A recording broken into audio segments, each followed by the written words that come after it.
All right, ladies and gentlemen, welcome back to the Dance Studio Network podcast. Your host, Jonathan Chatham. Kicking it with me is Miss Meara. We've been talking about dance competition, a little bit of life with the family dynamics, and we left it off with taking it one day at a time. We hope you're taking your dance process one day at a time.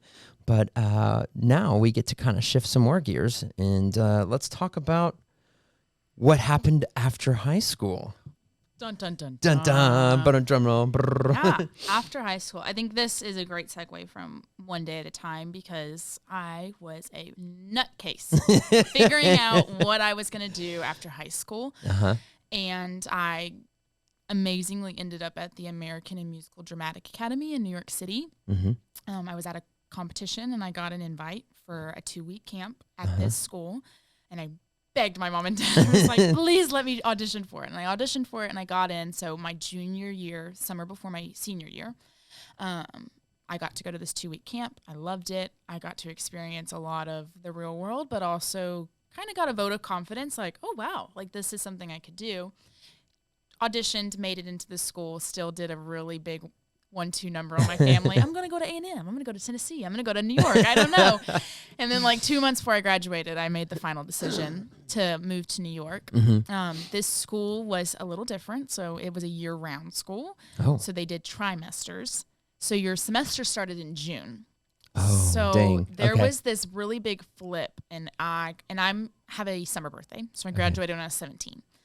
And so there was like this really big flip of like, I'm going to graduate at the end of May and I'm expected to move to New York as a 17-year-old. And I was like, I don't know if I can do that. I was like, this is really scary. That's a big jump. It was a big jump and it scared me. It scared me big time. And not luckily, but just happenly, I had a lot of things happening in June and July. And so my parents agreed to let me start in the fall. Okay. But the difference was that wasn't August. That was October. Okay. So I had a longer wait. So I moved to New York in October of 2018. So I was finally 18 years old, moved to New York. So you're feeling good? Feeling good, feeling excited. Were you in an apartment or with like a dorm or? It was, yes, a dorm, but New York obviously is a little different. So it was an apartment building that they had kind of created a little bit more security around and made the apartments even smaller and called it a dorm. That's New York City living. Yes. And so moved there and it was, needless to say, culture shock. Yeah. I was born and raised in the small Baptist town of Southeast Texas where everyone thought alike. Everyone did the same things. Your life revolved around Friday Night Lights and all the good things of a small town.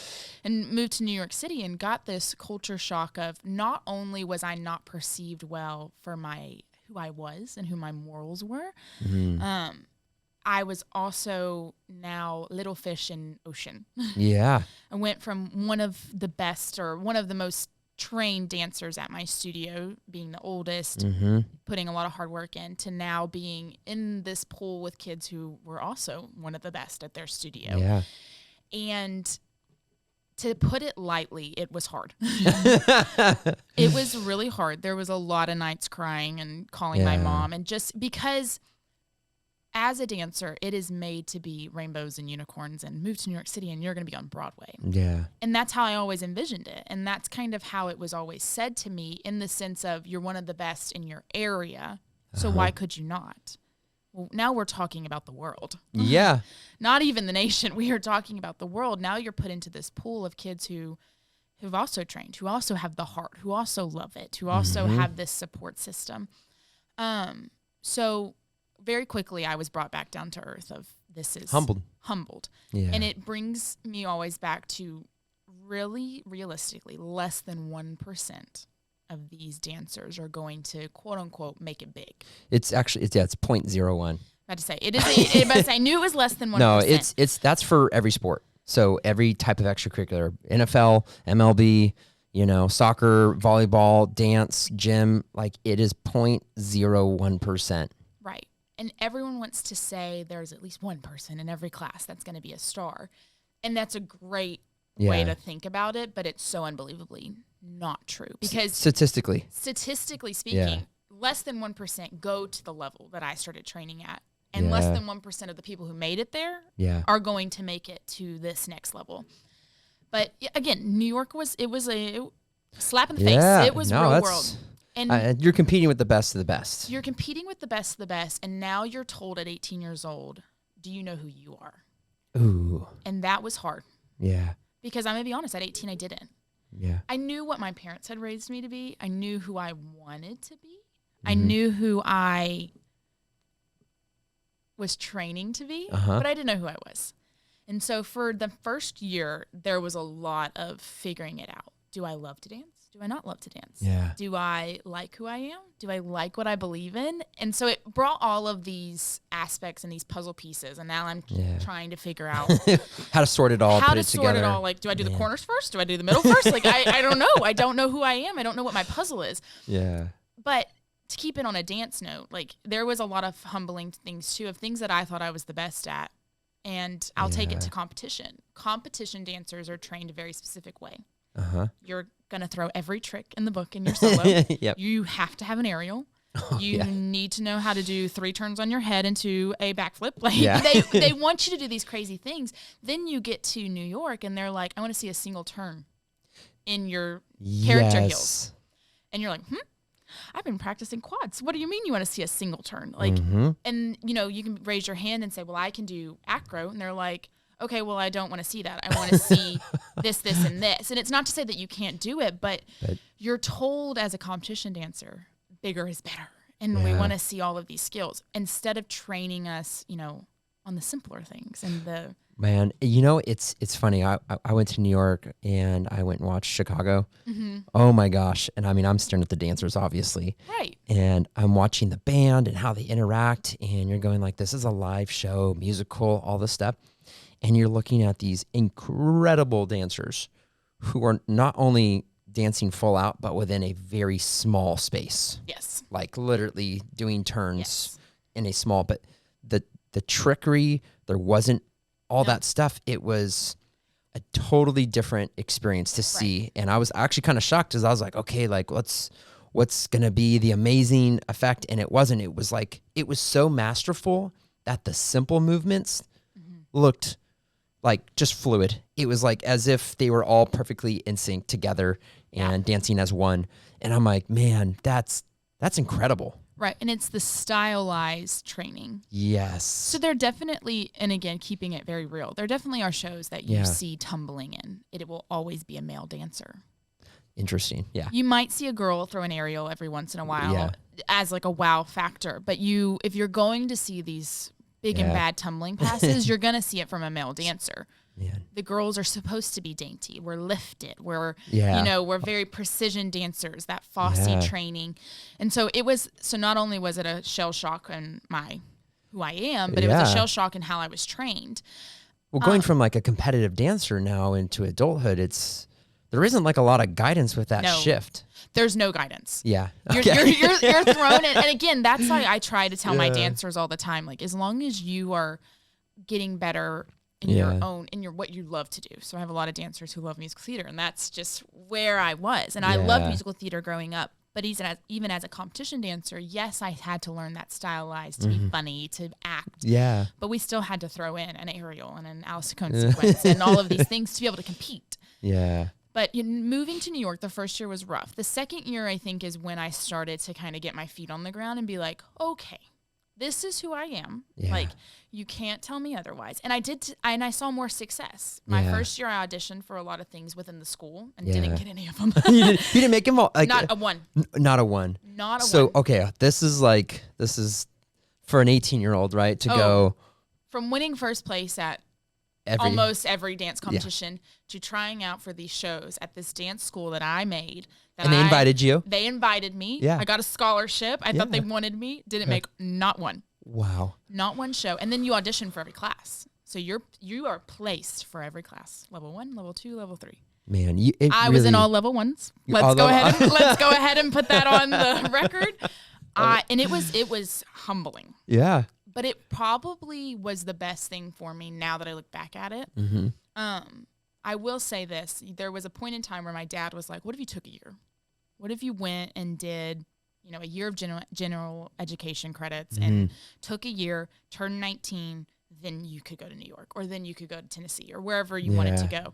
And I was like, no, that's embarrassing. Like, I don't want to go to community college for a year, even though it wasn't about that. Yeah. Looking back on it now, I wish I would have taken the year. Interesting. Because, again, it was humbling, and it was great for me now that I'm looking back at it as a 24-year-old. But in that time, I was not mentally mature enough to handle the pressures that were put on me. Because instead of saying, oh, I'm in a level 1, I'm going to prove them wrong. I'm going to be the best level 1 dancer. I'm going to work my way to level 2 and then level 3. I didn't do that. Yeah. I was mad. Ooh. And I was like, I'm in level 1. This is a joke. Like, what do they think they're doing? You know, and I took it in a very negative way, and I got upset about it. And in turn, I still worked hard, but it was not at the level that I used to work. You know, I could care less what class I was in. I was going to be sweaty and getting my effort in. This situation was different, you know. They were putting us into these categories of like, these are the kids we think can work. These are the kids that we think might, and these are the kids that gotta cross their fingers and toes. And it changed. It changed as the semesters went on, and that's what I was saying. When I got to year 2, I was finally a little bit more comfortable. I had to go home for a semester and have surgery on my shoulder, and that was a good thing. I got healthy, went back, was a little bit more firm, and like, this is who I am. I'm going to work hard. And I started making shows and I started getting placed higher in the levels. And just. So let me ask you, if you got put into that higher level up front, how do you think your situation would have turned out? Like, I don't think it would turn out any different. No. I do think I would have gotten an ego. Because to be honest with you, a lot of kids who got placed in those level 3s got an ego. Okay.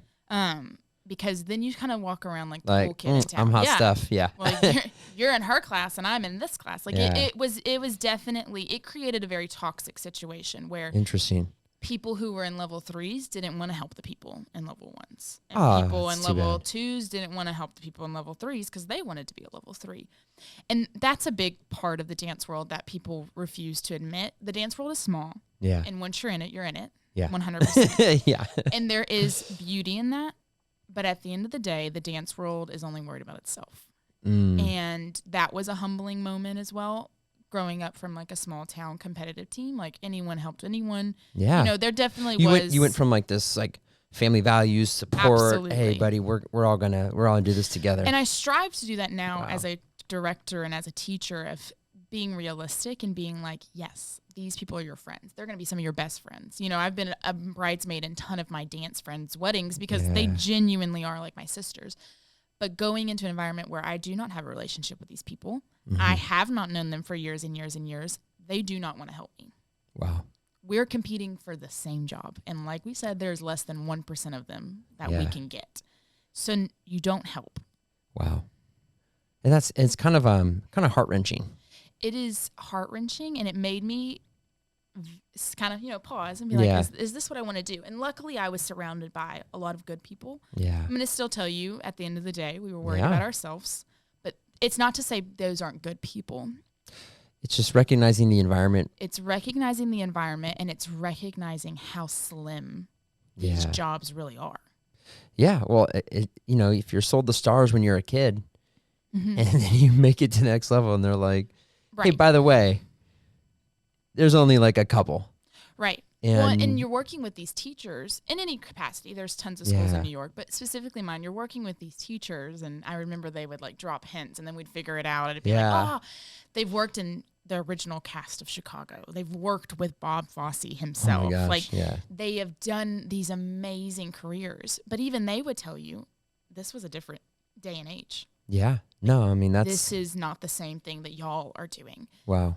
And that is also a big part of this, like we talked about in the last episode too, is that it is always evolving. We are only striving for more and expecting more out of our dancers.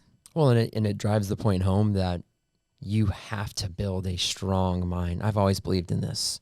100%. When your mind is strong and like the fortitude of what you can handle, when you begin to face outward pressures, you can't let that get through the cracks. And if you're a kid, right, and you grow up in an environment where you're believing in you, supporting you, building all this up, competition is a great tool to remind you, like, if this is what you Yes. want to do in the future, or this is, great experiences of learning how to, project your expression. You're going to have good, you might lose, you might not get everything you want, but don't stop. Like what held you in your most humbled moment? What was the anchor point for you that kept you going? So, yes, bringing like what you said is all true, and I'm kind of putting it into how this both affected me. Competition should be used at this young age as a desire to do your best. Yeah. Desire to say first place is not always what you get, but that doesn't make you stop working. Yeah. You don't place, you go back to the studio and you work harder, and then maybe you place the next time. Going to New York, it wasn't that black and white. There were no placements. There was no one saying you're a failure or you're not going to do this. So it was this internal battle of, do I want to put in the effort that is going to require? And the answer was yes, and it was because of that competition background. Oh, that's cool. I get it. Like, it's not going to be easy. There's always going to be someone better than me. There's always going to be someone nipping at my ankles. Like, I was raised in that. So having that competition background helped me kind of dig my heels in and say, this isn't going to be fun. Yeah.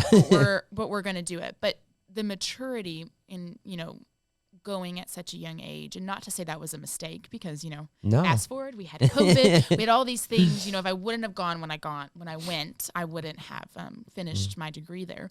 But for parents who are raising these kids to say, I want them to be a star, I want them to do more than just competition, I think there is a very serious conversation of maturity that needs to be had, because something that I did not experience in high school was, I did it to myself because I'm a dancer, but adults commenting on your body, adults commenting on your beliefs, adults kicking you out of a room because of your beliefs. I mean, there's so many aspects when you open Pandora's box, and it's not just New York, it's LA, it's anything. Yeah. When you open Pandora's box of the stars and the dreams and the, I'm going to make it big, my name in lights, you're opening yourself or your child to a world that they've probably never seen before.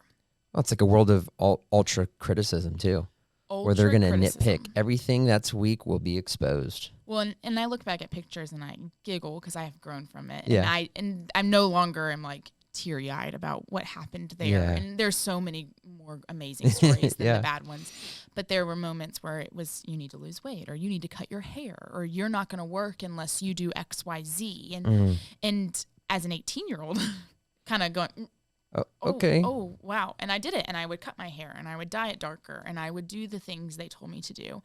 And the funny part for me is I didn't start seeing success until I started singing. And that's when people were like, oh, this girl can work.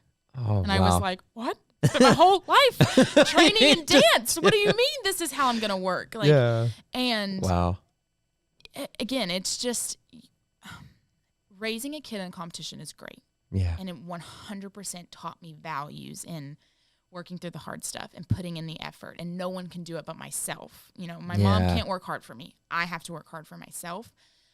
But at home, what our parents can do for their kids and what we should do as teachers is in a very polite way. And, not cranking it open as aggressive as New York did for me, but understanding that your home studio is not necessarily reality. Yeah. And we are here to teach you the fundamental beliefs of working hard, dedicating yourself to something, working towards a goal, and learning all of these valuable lessons that they're going to take on to every job and every career they ever have. But if you're wanting to go to the next level, then we need to sit down and have a serious conversation of what else comes with that. Yeah. Well, and it's so good. I think, man, I'm just sapping all this up. I'm loving this. And I think a lot of people should take to heart what you're saying. Like, if you want to be prepared for the next stage, you need to start here. Absolutely. Right. And you need to open the door for that conversation. So if you got a kid who's like, Mom, I want to hit it harder, communicate those expectations so you can, as a parent, support them correctly. And then I'd say to the kid, hey, like, your effort begins when you step through that studio.